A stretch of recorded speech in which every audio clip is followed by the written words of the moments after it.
Premier League England torbee digdamii tokkoffaadhaan kaleessa taphoota 8 kan ta'an taphatamanii jiru. Manchester City Brighton waliin taphni taphatan Etihadittiin goolii tokko qixaan kan xumurame. Morkii waancaa keessa jira Manchester City ta'us garuu taphoota 3 walitti aansuudhaan qixabee jira. Gareen Pep Guardiola sababa miidhamaatiin kan rakkate fakkaata. Taphattoota sarara ittisaa kanneen akka Joshko Gvardiol, Ruben Diaz fi John Stones hanga ji'a dhufuutti sababa miidhamaatiin kan argatu hin fakkaatu. Bakka kana garuu taphataa bo'aa akaadaamii kilabichaa ta'e Max Aleyne Watford irraa deebifachuudhaan taphataa umurii 21 Abdulkadir Kujanov waliin qindeessuudhaan kan fayyadame. Garuu Max Aleynenis umurii 20 irrattidha kan argamu. Abdulkadir Kujanov sababa taphattoonni kaan miidhamaniif carraa taphaa kan argatedha. Kanaaf carraa taphaa argachuudhaan alatti muuxannoon gidduu isaanii akka hin jirre tapha irratti mul'atedha. Balleessaa Diego Gomes Jeremy Doku irratti hojjeteen Manchester City daqiiqaa 41 irratti penalty argate. Penalty kana immoo Erling Haaland galchuudhaan Manchester City akka dursu gargaaree ture. Gooliin kun Erling Haalandiif goolii 150ffaa kilabichaaf galche ta'uudhaan kan galmaa'e. Premier League Englandiin erga bara 1992 immoo goolii 35ffaadha gooliin kun ta'uudhaan kan galmaa'e. Erling Haaland bara dorgommii kana goolii hedduu galchuudhaan jalqabuun isaanii yaadatamas. Dhiyeenya garuu goolii galchuurraa fagaatee ture. Inni kun gara gooliitti deebisee jira. Premier League Englandiinis goolii galche 20 gaachuudhaan amma Igor Thiago goolii 4 qofa caaluudhaan kan inni argamu. Boqonnaa deebii daqiiqaa 60ffaa irratti Yaasiin Ayyeriin kubbaa mijeesse kaaruu mittoo mangalchuudhaan qixa ba'anii morkataa waancaa kan ta'e Manchester City torbee tokko gidduutti morkii waancaa keessaa ba'aa kan jirudha kan fakkaatu. Barri 2026 kan isaaniin fakkaatu. Bara 2025 taphoota xumuraa irratti taphoota 8 walitti aansuudhaan injifachuun isaanii yaadatama. Ergasias garuu barri dorgommii kun barri 2026 erga seenee erga fulbaana tokkooti as tapha injifachuu hin dandeenye. Tapha sadaffaa ta'ee jira. Sunderland waliin, Chelsea waliin akkasuma kaleessa immoo Brighton waliin qixa ba'ee jira. Gareen Mikel Arteta Arsenal har'a Liverpool yookaan injifatu ta'e garaagarummaan gidduu isaanii jiru gara qabxii 8tiin bal'achuu danda'a. Tapha 3 walitti aansee mo'amuun jiru Pep Guardiola keessatti yeroo sadaffaadhaaf kan mudates ta'uudhaan galmaa'ee jira. Taphaan booda yaada kenneen Pep Guardiolaan akkaataan ittiin taphanne baay'ee hawwataa ture. Baay'ee jaaladheera. Taphattoota haaraa fi taatee haaraa hedduudhaan garee keenya guunnee turre. Garuu goolii hin galchine. Carraa goolii hedduu uumneerraa garuu goolii galchuu irratti amma hanqina guddaa qabna. Kun hojii keenya ta'uu qaba yaada jedhu taphaan booda Pep Guardiolaan kenneeti kan jiru. Amma sadarkaa Premier League Englandiin amma irratti argamuun Pep Guardiolaan gareen Pep Guardiola Manchester City Arsenaliin qabxii 6 caalamuudhaan kan inni argamu. Kanaaf tarii morkii waancaa keessaa ba'aa jira kan jedhu ammayyuu yaaddoo kan ta'aa dhufedha kan fakkaatu. Qabxii 43dha kan qabu. Arsenal qabxii 48 irratti argama. Tapha biraatiin Aston Villaanis gara Selhurst Park imaluudhaan Crystal Palace waliin goolii osoo hin galchiin qixaan xumuree jira. Crystal Palace erga dirree isaanii irratti tapha injifatanii amma ji'a tokko ol darbee jira. Waliigalaan taphoota 6 darban injifannoo maleedha imalaa kan jiru. Crystal Palace Tottenham irraa kan mallatteessifatan Brennan Johnson Selhurstittiin tapha isaa jalqabaa taphateera. Garuu goolii isaa jalqabaa argachuudhaaf hin dandeenye. Ammas gareen Unai Emery Aston Villaaf immoo taphattoonni ga'umsa gaarii irra turan kanneen akka Morgan Rogers, Ole Watkins carraa goolii uumuu bira darbuudhaan goolii galchuu hin dandeenye. Aston Villaanis qabxii 5 Arsenal irraa fagaatee jira. Manchester City waliin qabxii 43 qixaadha kan isaan qabani. Garaagarummaa gooliitiin Manchester Cityin Aston Villa waan caaluuf sadarkaa lammaffaadha. Aston Villaan sadarkaa sadaffaadha. Garaagarummaan Arsenal waliin qaban garuu qabxii 5 ta'uudhaan itti fufee jira. Chelsea immoo gara Craven Cottage imaluudhaan Fulhamiin goolii 2-1 mo'amee jira. Enzo Maresca gaggeessuudhaan Liam Rozenyi kan qacare. Chelsea kaleessas leenjisaa garee umurii 21 gadi Callum McFarlanein durfame. Liam Rozenyin istaadiyeemittiin argamuudhaan tapha kana daawwatanii jiru. Garuu deeggartoonni Chelsea hooggantoota kilabichaa yeroo qeeqan akkasuma barreeffamoota garaagaraa itti agarsiisuudhaan yeroo garee hooggantoota kana qeeqan ilaaluudhaaf ilaalee jira. Inni kun immoo sodaa biraa itti uumuu danda'a. Daqiiqaa 22ffaa irratti Maark Kukuriyaan balleessaa Haarii Wiilsan irratti hojjeteen yeroodhaan ture kaardii diimaadhaan dirreedhaa kan ba'e. Bara dorgommii kana kaardii diimaa 8ffaa Cheelsiin argate ta'uudhaan naamusni badaan kilabichaa itti fufee jira. Akka mo'amanis kan taasise tokko isa kanadha jechuun ni danda'ama. Daqiiqaa 55ffaa irratti Raul Jimenez addaan itti bu'uudhaan goolii galcheen Fulham dursuu eegale. Daqiiqaa 72ffaa irratti immoo Liam Delap goolii qixxeessituu Cheelsii galcheera. Ta'us daqiiqaa 9 yeroo hafu Haarii Wiilsan bifa miidhagaa ta'een Yoorel Hattoo bira darbuudhaan goolii galcheen Fulham goolii 2-1 Cheelsii kan injifate. Cheelsiin Pirimeer Liigii Ingilaand bara kanaatiin taphattoota 5 kaardii diimaadhaan dhabee jira. Bara 2007 fi 2008 kaardii diimaa hedduu 6 bareetti argateedha kan ture Pirimeer Liigii Ingilaandiin.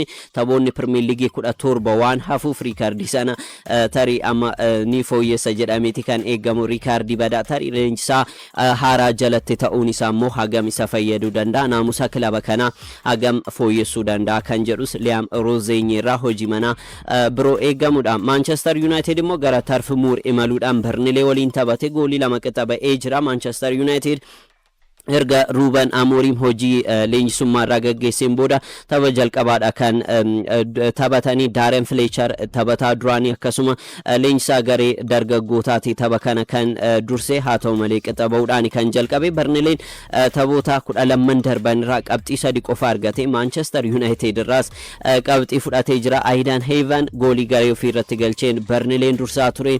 Benjamin Sheshkoon immoo boqonnaa deebii goolii qixxeessituu galchee ture. Ta'us garuu Dan Antoniin irra deebiidhaan Burnley gara dursummaatti geesseera. Benjamin Sheshkoon immoo goolii 2ffaa galcheen Manchester United Burnley waliin qixxaba'ee jira. Benjamin Sheshkoon carraa haatriikii hojjetullee argatettiin hin fayyadamne. Carraa 2 goolii galcheen alattiin argatee ture.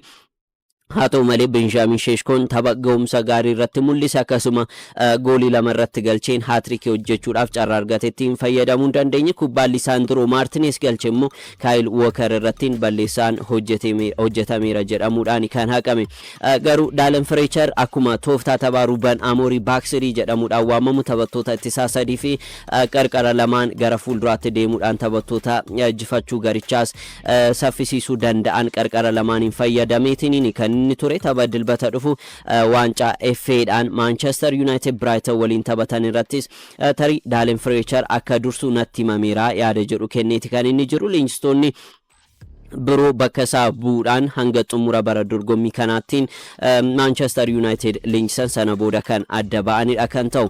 Bournemouth immoo Tottenham waliin taphni taphatan goolii 3 fi 2 injifannoo Bournemouth'n kan xumurame. Matt Stale akkasuma Joao Falinyaan goolii Tottenham galchanii jiru. Haa ta'u malee Evan Nilsson akkasuma Eli Junior Kerupi akkasuma Antoine Semenyoon daqiiqaa 95 irratti goolii galcheen Bournemouth injifatee jira. Semenyoof tapha isaa xumuraadha kan fakkaatu. Paawundii miliyoona 65 gara Etihad ni deema. Garuu kilabiin isaa Bournemouth tapha 11 booda injifannoo jalqabaa akka argatu gargaaruudhaani kilabicha waliin kan gargar ba'u. Inni kun diraamaa gaarii fakkaata Semenyoodhaaf yeroo yaadachuu danda'u. Akkasuma yeroo gaarii Bournemouth keessattiin dabarseef xumurri isaa goolii miidhagduu inni galcheen akkasuma goolii injifannoo kilabichaa labsiteen gargar ba'uun isaaf oduu gaariidha kan fakkaatu. Bara dorgommii kana Premier League'dhaan goolii 10ffaa galchee jira. Inni kunis riikaardii isaas daran kan ittiin fooyyeffachuu danda'udha. Gara Manchester City yoo kan imalu ta'e immoo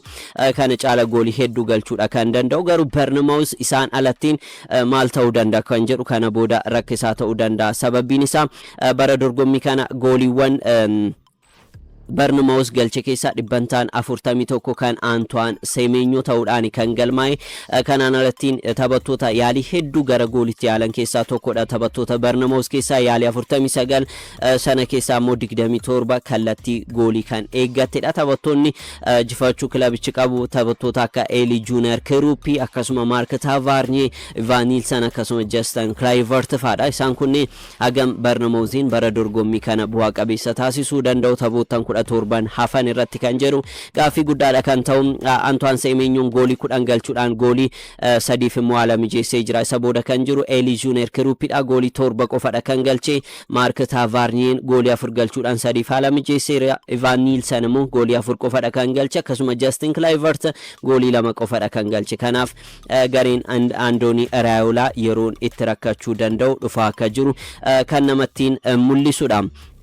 Tapha biraatiin Brentford Sunderland waliin taphni taphatan injifannoo Brentford goolii 3-0 dhaan kan xumurame Igor Thiago taphataa taatee bara dorgommii kanaa ta'edha jechuun ni danda'ama. Premier League Englandiin goolii 2 galchee jira. Yoher Yarmolenko immoo goolii 1 dabaluudhaan Brentford goolii 3-0 dhaan Sunderlandin injifatee jira. Lammiin Brazil Igor Thiagoodhaaf goolii Premier League 16ffaa ta'uudhaan kan galmaa'e. Erling Braut Haaland goolii 20dha kan qabu garaagarummaan gidduu isaanii jiru gara goolii furitiin dhiphatee jira torbee darbe taphataan kun haatriikii hojjechuun isaanii yaadatama amma goolii isaa 16 galcheera taphataa lammii Brazil bara dorgommii tokkottiin goolii hedduu galchees ta'uudhaan amma katabamee jira riikaardii kana dura taphattoonni lammii Brazil hedduun isaanii Premier League keessatti hojjechaa turan kanneen akka Firmino, Gabriel Martinelli, Gabriel Jesus, Matias Cunha riikaardiiwwan kanneen fooyyessee jira. Kana boodas taphoonni Premier League 17 waan hafuuf tarii goolii hedduu galchuu yeroon itti danda'u bara kanadha jechuun ni danda'ama. Bara darbe sababa miidhamaatiin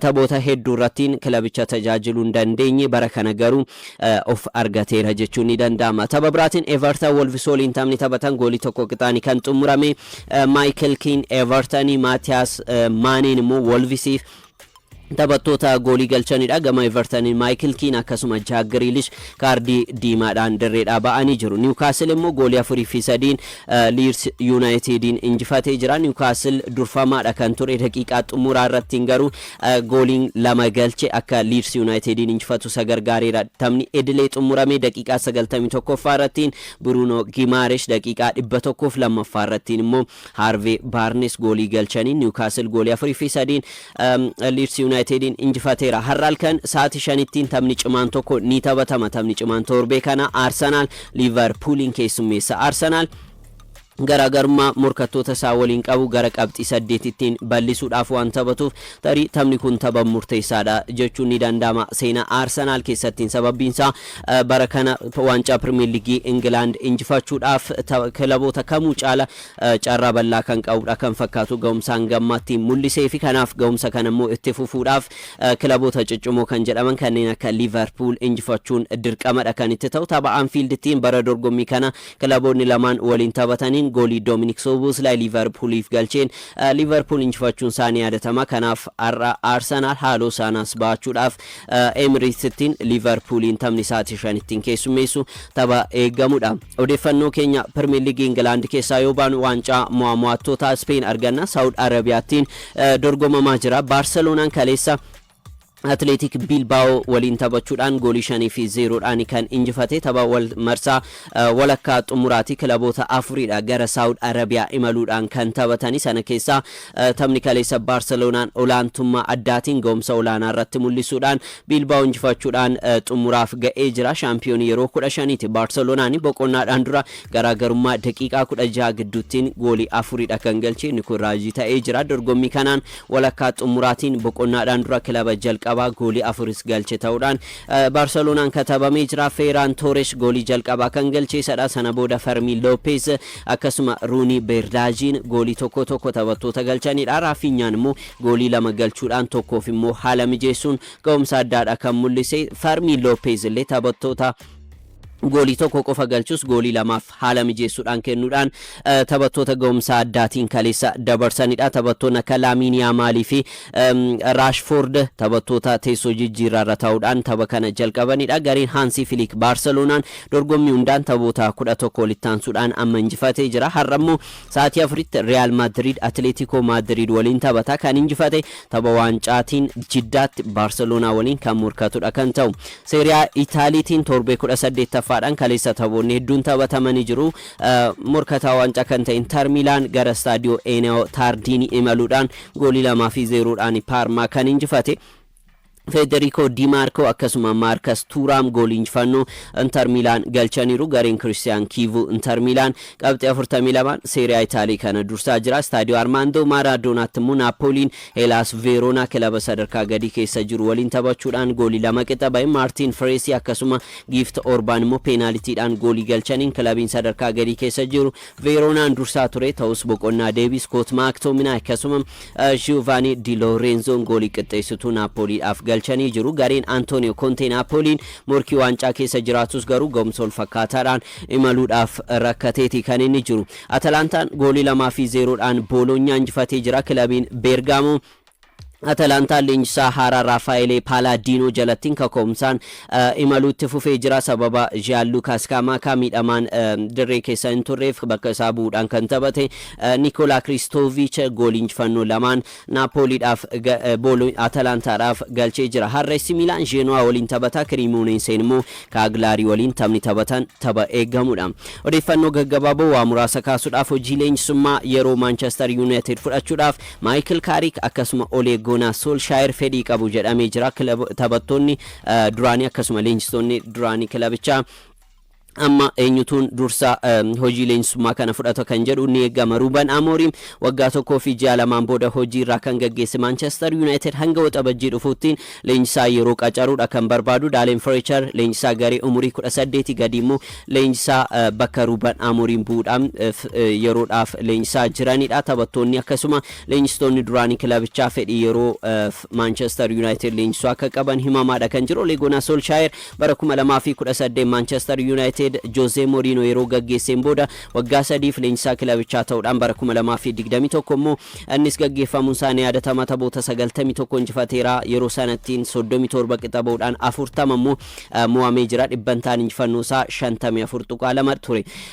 Yeroo Solskjaer hojii irraa kaafamu immoo Michael Carrick ture kan bakka bu'ee tapha 3 irratti Manchester United dursee ture. Baay'ee muraasadha jechuun ni danda'ama. Lama injifatee tokkoon qixa bahee jira. Dhibbantaan injifannoo isaa 60 jaadha. Waggaa 2 fi walakkaa immoo kilaba Championship Middlesbrough tajaajiluudhaan muuxannoo argadheera. Amma yeroodhaaf Manchester United leenjisuun barbaada jedhee jira. Michael Carrickis Solskjaer immoo kilaba Turkey Beşiktaş irraa erga gaggeeffame hojii maleerra kan inni argamu. Leenjistoonni lamaan hooggantoota olaanoo Manchester United waliin mari'achaa jiru. Eenyutu leenjisaa yeroo ta'a kan jedhu kan eegamudha. Leenjisaan Chelsea haaraa Liam Rosenyin immoo yaada jalqabaa kenneen Chelsean injifannootu barbaachisaa Chelseadhaaf jedhee jira. Liam Rosenyin miidiyaa Chelsea miidiyaa keessaa Chelsea irratti interview isaa jalqabaa taasiseen daqiiqaa 7 haasa'ee jira. Daqiiqaa 7 gidduutiin yeroo 9 garuu jecha injifannoo jettu kaasuudhaan dubbachaadha kan ture. Guyyaa bara haaraa faranjoota Chelsean Enzo Maresca gaggeessuudhaan leenjisaa Strasbourg Liam Rosenyin qacaruun isaa ni yaadatama. Liam Rosenyin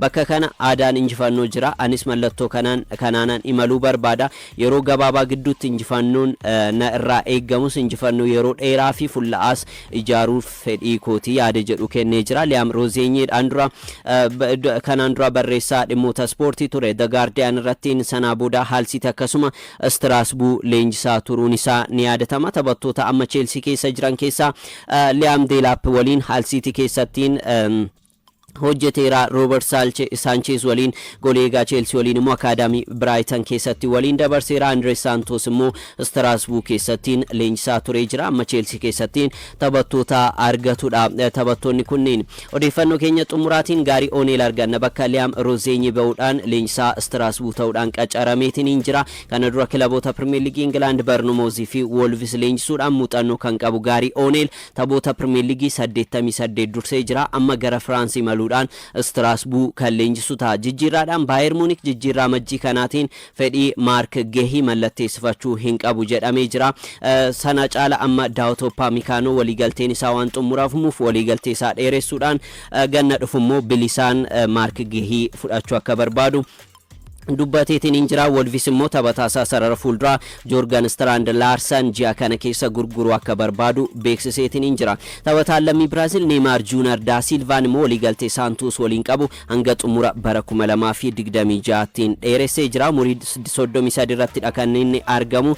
Taphataan kun tarii amma carraa taphaa argachuudhaan Braziliin waancaa addunyaa irratti tajaajiluudhaaf fedhii qaburraa ka'uudhaan akka ta'es himamee jira. Beekuudhaaf faffaan har'a taphoota sadii keessummeessuudhaan kan eegalamu istaadiyeemii Finfinnee akkasumas istaadiyeemii Yuunivarsiitii Saayinsii fi Teekinooloojii Adaamaatti jechuudha. Istaadiyeemii Finfinneetti taphoota lama taphataman keessaa Nageellee Arsiin Midiraganna Shira waliin sa'aatii 7 irraa eegaluudhaan Adaamaan immoo Yuunivarsiitii Walwaaloo Addigraat waliin sa'aatii 10 irraa eegaluudhaan taphatu. Tapha sa'aatii 7tti eegaluun Nageellee Arsii fi Midiraganna Shireen tapha kilaboota injifannoo irra jiran walitti fiduudha. Tapha baay'ee eeggamaadha. Nageellee Arsiin gareen Tulluu Dastaatiin leenjuu garee milkii addaarra jirudha jechuun ni danda'ama. Taphoota 8 darban keessaa 6 injifachuudhaan gara dursitoota liigichaatti ol dhufee jira. Taphoota 3 darban immoo walitti aansuudhaan injifatee jira. Qabxii isaallee 22 gaachuudhaan sadarkaa sadaffaarra jira. Tapha kana injifannaan sadarkaa lammaffaa Faasil irraa fudhachuu danda'a. Nageelleen torbee darbe Machaaliin goolii 2-0dhaan injifachuun isaanii yaadatama. Sana dura immoo Dirree Dhawaadhaan goolii 3-0dhaan injifatee sana dura immoo Walwaaloodhaan goolii 1-0dhaan injifatee jira. Kana jechuun goolii tokko illee osoo hin keessummeessin taphoota 3 walitti aansuudhaan injifateera. Taphattoonni akka Daawit Tafarraa Guutaa gara ga'umsaa qofa osoo hin taane goolii isaa jalqabaallee galchee jira. Kabbee Buzunaa yeroo hunda taphataa ga'umsa addaatiin imalaa jirudha. Sararatti isaa cimaas akkasuma qindoomina gaarii taphattoota qabanii kan guutamedha. Kanaaf taphoota 3 darbaniin goolii tokko illee osoo hin keessummeessin kan imalaatiin ture. Taphattoonni akka Ashabbiruuroo, Reewooboo Silaaloo, Deezer Paaskaal akkasuma Boonaa Bokkaan sararratti isaa Nageellee Arsii goolii akka hin keessummeessine gochuudhaan ga'ee isaanii baachaadha kan turani. Kanaaf Midiraganna Shira irraa qormaanni addaa kan isaan mudatu hin fakkaatu. Har'a Midiraganna Shiran torbee darbe goolii 3-1 Buna Itoophiyaa injifachuudhaan gareen Daani'el Tsaayyee ga'umsa addaa mul'isee ture. Kanaaf morkiin har'a guyyaa kan eegamudha kan ta'u. Sa'aatii 10tti Adaamaan Walwaaloo Addigraat Yuunivarsiitii waliin morkiin taasisaniin Adaamaan gara injifannootti deebi'uudhaaf kan taphatu. Adaamaan ga'umsa ol fakkaataa mul'isuu abaatu malee taphoota 5 darban keessaa 2 injifachuudhaan qabxii 21 sadarkaa 6 irrattidha kan argamu. Hawaasaa fi Itiyoo Elektirikiin garaagarummaa gooliitiin qofaadha kan caalamu. Kana jechuun qabxii isaanii kan kilaboota sadaniyyuu qabxii 21 garaagarummaa gooliitiin garuu caalamuudhaan sadarkaa 6ffaadha. Kanaaf sadarkaa isaa gara arfaffaattiin arra ol fooyyeffachuudhaafis carraa bal'aadha kan qabu. Torbee darbe Adaamaan Faasil waliin 0-0dhaan ba'anii Walwaaloon immoo Itiyoo Elektiriik waliin goolii osoo hin keessummeessin osoo hin galchiin qixaan ba'uun isaanii ni yaadatama. Gareen Siyyuum Kabbadaa Adaamaan hanqina goolii galchuu irratti hin qabu yoo kan furatu ta'e tarii Walwaaloo sadarkaa 19ffaarra jiruttiin qormaata ta'aaf garee eegamudha. Adaamaan sarara gidduu irrattiin Mujiib Qaasim waliin kan qindaa'u Mannaaf Awwal sababa miidhamaatiin taphaarraatiin hin argatu. Sararri ittisaa isaanii sarara ittisaa baay'ee jabaa jedhamudha Pirimeer Liigii Itoophiyaa. Kanaanii kilaboota akka Faasilittiin aanuudhaan jechuudha. Tapha Machaal irrattiin goolii 3 keessummeessu malee gareen kun goolii 6 qofaadhaan gammaattiin kan keessummeesse. Taphoota 13 irraa tapha 10 irrattiin goolii osoo hin keessummeessin ba'eera. Taphoota 3 irratti qofa goolii keessummeessee jira. Har'a garuu qindoominni Mujiib Qaasim Mannaaf Awwal waliin taasisan kan argatu hin fakkaatu. OBN afaan Oromoodhaan tamsaasa kallattiitiin taphoota kanneen lamaan sa'aatii 7 booda taphni sa'aatii 7 erga xumurameen booda sa'aatii 10 irrattis tamsaasa kallattiitiin tapha kana argachuu dandeessu. Istaadiyeemii Yuunivarsiitii Saayinsii fi Teekinooloojii Adaamaatti har'a tapha tokko qofadha kan taphatamu. Tapha CB Pirimeer Liigii Itoophiyaatiin kilaba sadarkaa jalqabaarra jiruu fi kilaba sadarkaa dhumaarra jiru Buna Sidaamaa fi Arbaa Minch walitti fidu sa'aatii 10 irraa eegaluudhaan taphatamudha. Bunni Sidaamaa dursaa Pirimeer Liigii Itoophiyaatti qabxii 28tiin taphoota lamaan darbe walitti aansee injifachuudhaan dursummaa isaa cimsatee jira. Garaagarummaan sadarkaa lammaffaarra kan jiru Faasil waliin qabus qabxii 3dha. Kanaaf garaagarummaa gidduu isaanii kana jiru bal'isuudhaaf kan taphatu. Bunni Sidaamaa erga liigicha eegalee amma torbee 13 ta'eera. Torbee 13iyyuu dursaatiin kan jiru Pirimeer Liigii Itoophiyaa kana Buna Sidaamaadha jechuun ni danda'ama. Imala isaa gara waancaattiin taasifachaa jiru kana miidhagfachuudhaaf akkasuma morkattoota isaa waliin garaagarummaa qabu bal'isuudhaaf taphatudha. Ababaa Buxxaaqoo leenjisaa kilabichaa erga taasiseen booda Arbaa Minch taphoota lamaan darban 0-0dhaan xumuruun isaanii yaadatama. Amma injifannoo jalqabaa bara dorgommii kana argachuudhaafis har'a Buna Sidaamaa waliin kan taphatu ta'us garuu Bunni Sidaamaa madursaa Pirimeer Liigii Itoophiyaatti. Kanaaf garaagarummaan gidduu isaanii jiru tapha irratti mul'atu ta'uudha kan danda'u. OBN Horn of Afrikaan immoo tapha kana tamsaasa kallattiitiin kan isin biraan ga'uudha kan ta'u.